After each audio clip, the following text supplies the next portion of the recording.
Olá, pessoal!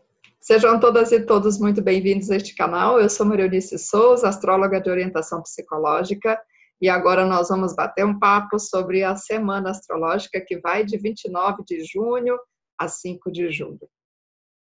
O que nós temos nesta semana? Nós temos a segunda conjunção de Júpiter com Plutão. Nós temos Saturno voltando a Capricórnio. Também temos mais um eclipse, o último desta temporada do meio do ano. Já viu, né? É mais uma semana super intensa. Agora, o que não é intenso nesse ano de 2020? Não é verdade? Então vamos lá. A gente começa essa semana com a força da Lua crescente, a Lua entrando na fase crescente a partir do signo de Libra. Uma coisa super interessante a respeito dessa fase da Lua crescente é que ela entra nesta fase ainda em oposição a Marte, que recém entrou no signo de Áries. Marte entrou no signo de Áries na noite de sábado, 28 de junho. Antes de entrar em Áries, ele tinha recebido a oposição da Lua em Virgem. E aí, em seguida, a Lua também entrou no signo de Libra. A Lua entrou na fase crescente na madrugada de domingo, ainda em oposição a esse Marte. Bem ampla, mas ainda assim, uma oposição. Então, a gente tem formado aqui uma T-square, Lua oposta a Marte e os dois em quadratura ao Sol. Então, eu tenho observado que desde abril deste ano, a gente tem tido todas as lunações ocorrendo em tensão a Marte. E o que isso pode significar? Pode representar o quanto está desafiador para o ser humano individualmente, para nós mantermos a nossa vontade alerta, para a gente conseguir se sentir ativo, dinâmico, forte e donos do nosso destino com alguma coisa no nosso controle. Já venho falando disso há bastante tempo. E uma outra coisa interessante também é que a fase crescente da Lua é uma fase muito boa para nós avançarmos com os nossos projetos.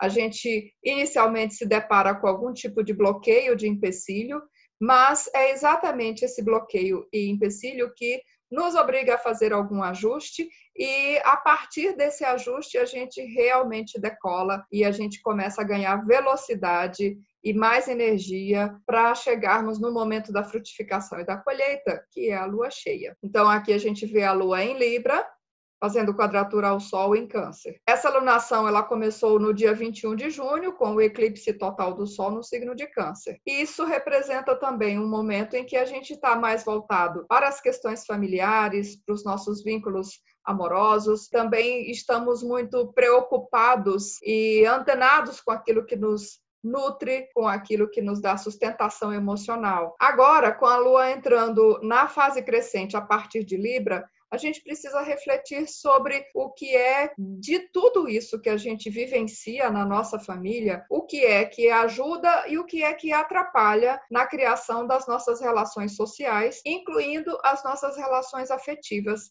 representadas pelo signo de Libra. E aí a gente vai também para um grande momento super especial, super importante desta semana, que é a segunda conjunção de Júpiter a Plutão. Essa é a segunda de uma série de 3.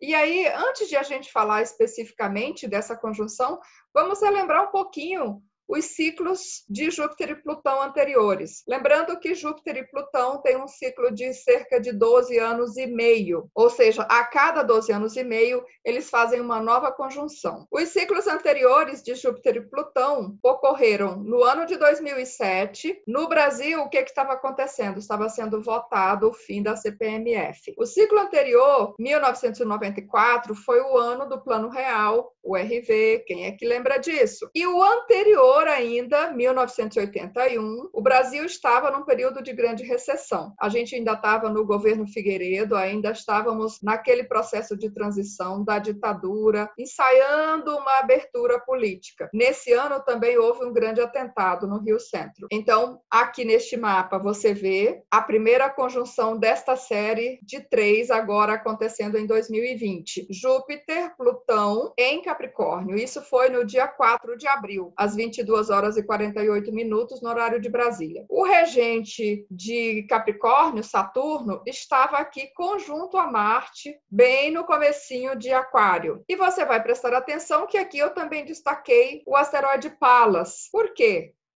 Anota aí, daqui a pouco você vai entender por que eu estou chamando a atenção para esse asteroide. Bom, então esse é o mapa da primeira conjunção Júpiter-Plutão, ocorrida no dia 4 de abril, no horário de Brasília. Essa conjunção ocorre aqui no finalzinho da casa 1, início da casa 2 do mapa levantado para Brasília. Isso implica que todas as questões relacionadas com a economia, geração e administração dos recursos nacionais se tornam extremamente importantes neste ciclo. Mas do que trata esse ciclo de Júpiter e Plutão? O ciclo de Júpiter e Plutão fala das transformações nas expectativas das sociedades, porque Júpiter é um planeta de expansão, crescimento, evolução, da busca de evolução, de nós tentarmos ser melhores, seja como pessoas, como indivíduos, seja como sociedades, como humanidade. E já Plutão é o planeta das grandes transformações. Plutão traz à tona tudo aquilo que estava oculto, tudo que estava escondido. Júpiter multiplica tudo que toca. E Plutão também tem a ver com poder absoluto. Plutão também tem a ver com riquezas escondidas, riquezas imensas. Então, Júpiter e Plutão juntos vão falar das plutocracias, das riquezas incomensuráveis. O ciclo desses dois planetas também tem muito a ver com os ciclos de crescimento da economia mundial, tem a ver com as plutocracias, como eu já disse, e também fala das transformações profundas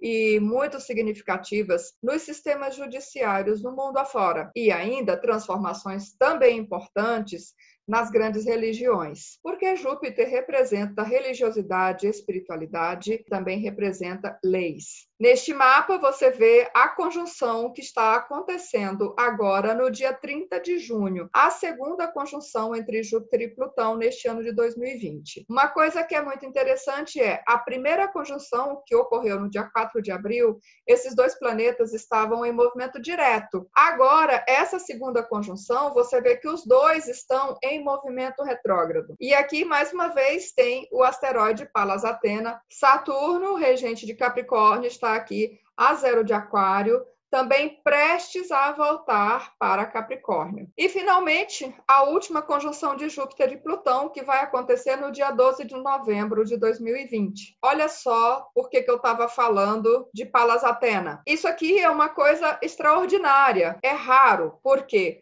Porque nós temos Júpiter e Plutão fazendo conjunção, e nós temos junto Palas Athena exata, no minuto. Então, temos os três, Júpiter, Palas e Plutão, a 22:51 de Capricórnio. Então, os três fazendo a mesma conjunção no minuto exato. Isso realmente não é algo que acontece todo dia ou todo ano, por isso é uma conjunção extraordinária. Essa conjunção, como eu disse, acontece no dia 12 de novembro, a 22:51 de Capricórnio, com a adição de Palas Athena, em conjunção exata no minuto. Mas o que significa esse asteroide Palas Athena? Palas Athena representa, na astrologia, causas justas, busca de sabedoria, avanços intelectuais, uma inteligência mais elevada, uma inteligência superior. Alguns astrólogos também dizem que ela está ligada a negócios, a grandes negociações. Negativamente, Palas Athena representa situações chocantes e violentas,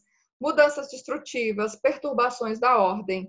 Ela tem um gostinho de Urano, ela tem uma qualidade um pouco uraniana, porque ela também representa esse momento de despertar, que às vezes se dá de uma forma muito abrupta, de uma forma muito chocante para nós como humanidade. Ela é também uma catalisadora de mudanças.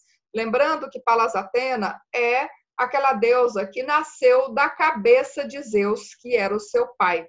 Então, ela representa a racionalidade absoluta, uma objetividade que pode ser muito fria. Era uma deusa que não nasceu pelas vias normais, não veio do útero, não passou por um canal vaginal. Então, ela nasce já adulta, completamente formada, ela pula da cabeça de Zeus já com um elmo, com uma lança, com um escudo na mão. Então, ela representa esse poder feminino extremamente racional. E ela é também a defensora do patriarcado, ela é a filha do pai. Então, essa conjunção, ela realmente é muito significativa, ela é muito importante e eu acredito que ela vai ter um peso também muito grande na questão de legislações ao redor do mundo todo, já que Minerva, que era o nome romano de Palas Atena, é chamada a deusa da justiça, a deusa da sabedoria. Isso me lembra a carta do julgamento, uma mistura de julgamento com a justiça, se a gente for trazer o tarô aqui presente. O certo é que realmente é uma configuração extraordinária e provavelmente a gente vai ouvir falar bastante disso, especialmente porque nesse dia 12 de novembro também é o dia que Marte vai estar estacionando para voltar da retrogradação. Marte entra em retrogradação 9 de setembro até 13 de novembro. Então, no dia 12 de novembro, Marte vai estar estacionário. Realmente, essa segunda semana de novembro está muito intensa. Então é isso. Um dos grandes acontecimentos desta semana é a segunda conjunção Júpiter e Plutão, que acontece no dia 30 de junho. Outra coisa muito significativa é o retorno de Saturno ao signo de Capricórnio, uma das suas casas astrológicas. Saturno entrou em Capricórnio em dezembro de 2017. Agora, já em 2020, ele entrou em Aquário, fez um ensaio, que é a sua segunda casa astrológica. E no dia 1º de julho, ele retorna a Capricórnio, onde vai ficar até 17 de dezembro, quando vai entrar definitivamente no signo de Aquário. E Saturno vai ficar em Aquário de 17 de dezembro de 2020 até 7 de março de 2023. No dia 21 de dezembro de 2020, ele vai fazer a grande conjunção com Júpiter a 0 de Aquário, que é o que nós estamos chamando de a grande mutação, porque Júpiter e Saturno ficam aproximadamente 200 anos se encontrando sempre no mesmo elemento. Quando eles mudam essas conjunções de elemento, algo muito significativo acontece no inconsciente coletivo e também no consciente. Então, há uma grande mudança de paradigma da humanidade. As sociedades passam a ser reguladas por novas regras. Aquilo que se torna importante difere grandemente do que era importante no ciclo anterior. Então, Júpiter e Saturno ficaram esses últimos 200 anos se encontrando em Terra, ciclo do materialismo. Agora eles mudam para o elemento ar, um ciclo muito mais racional. Mas eu já falei bastante disso aqui, ainda vamos falar um pouco mais, não vou me demorar tanto assim. Saturno voltando a Capricórnio, o que pode significar isso? Como a gente sabe, muitas dessas mudanças que estão acontecendo no mundo, tanto em termos sociais como políticos e econômicos, tem a ver com essa grande configuração de Júpiter, Saturno e Plutão no final de Capricórnio. Também já falamos disso bastante aqui. Agora, Saturno voltando a este signo é muito significativo porque é mais ou menos como o professor passou o dever de casa, saiu para tomar um café ou talvez deu um prazo para a gente levar esse dever de casa para casa e fazer. Agora ele está voltando para tomar a lição. E aí, fizemos ou não fizemos? Pois é. Lembrando que Saturno fica retrógrado até o dia 29 de setembro. E a gente fecha essa semana com chave de ouro, porque no domingo, dia 5 de julho, nós temos o último eclipse dessa temporada, da segunda temporada de eclipses do ano de 2020. Então, no dia 5 de julho, nós temos um eclipse parcial da Lua acontecendo a 13 de Capricórnio. Esse é mais um eclipse que acontece conjunto ao nodo sul da Lua, cauda do dragão, significando um momento em que a gente precisa olhar para as questões que nos atrelam ainda ao passado, que talvez atrapalhe o nosso andar, o nosso caminhar para o futuro. É um momento de nós nos conscientizarmos sobre padrões negativos que a gente ainda está arrastando, ou o contrário, que ainda nos arrastam para trás. Embora seja um eclipse lunar, num eclipse lunar, a Lua está sendo eclipsada, ou seja, não seria um momento de a gente estar olhando para o passado ou para trás, é um momento de a gente estar muito focado no presente, já que a Terra se interpõe entre Sol e Lua, e exigindo que nós estejamos muito centrados no momento presente, no aqui e no agora. Eu vou olhar rapidamente as configurações com que esse eclipse acontece. Então, como eu disse, Lua em Capricórnio, conjunto ao nodo sul, oposta à conjunção Mercúrio e Sol, aqui no signo de Câncer. E como eu tinha dito lá no comecinho desse vídeo, e como eu havia dito no comecinho desse vídeo, todos eles estão em quadratura, tanto a Marte quanto a Quirón. A quadratura a Marte, ela é bem ampla, de quase 10 graus, então ela é sentida de uma forma mais leve, porém, mais uma vez, ela intensifica esse padrão que a gente vem tendo de as lunações sempre acontecerem em tensão a Marte. O mais importante aqui é que ocorre em quadratura a Quíron, a ferida, a nossa fragilidade, a nossa impotência individual. Então, esse é mais um eclipse que está bastante tenso. Ah, mas os eclipses são sempre negativos, são sempre difíceis, sempre trazem notícias ruins? Não, tem muitos eclipses que, na verdade, representam coisas muito positivas, muito bacanas. Só que, infelizmente, a maioria dos eclipses deste ano de 2020 estão realmente bastante desafiadores. E aí, vamos olhar também para a série Saros a que pertence esse eclipse. Essa é a série Saros Lunar 149, é uma série bastante jovem, ela começou agora, já no século XX, em 13 de junho de 1984. Essa é uma série que fala muito de polarizações, olha só. A gente vê o mapa dessa série, tem uma gangorra, tem um grupo de planetas aqui no signo de Gêmeos, e do outro lado, a gente tem outro grupo de planetas entre Sagitário e Capricórnio. Aliás, Gêmeos e Sagitário traz muito forte essa questão da polarização, porque eles falam exatamente do eixo do pensamento, do eixo do conhecimento, do eixo das ideias. Então, tem uma gangorra aqui muito forte, significando essa polarização, essa sensação de racha. De um lado, nós temos Mercúrio, nodo norte e Quíron, e ainda o Sol e Vênus. Do outro lado, nós temos Lua e Netuno, e o nodo sul e Urano. Então, é uma série que acontece sempre com a Lua conjunta ao nodo sul, porque essa série nasceu no Polo Sul. E é uma série que também traz Quíron em grande destaque, Quíron, o curador ferido. Então, juntando o mapa do eclipse atual com o mapa desta série Saros, o que pode representar esse eclipse que está acontecendo no domingo? Ele traz esses temas de uma forte polarização, anarquia, dispersão, uma sensação muito grande de caos, o indivíduo se sentindo muito impotente, muito frustrado, ferido, uma sensação de sofrimento emocional ou mental. Também traz uma assinatura, uma nota muito grande de fragilidade,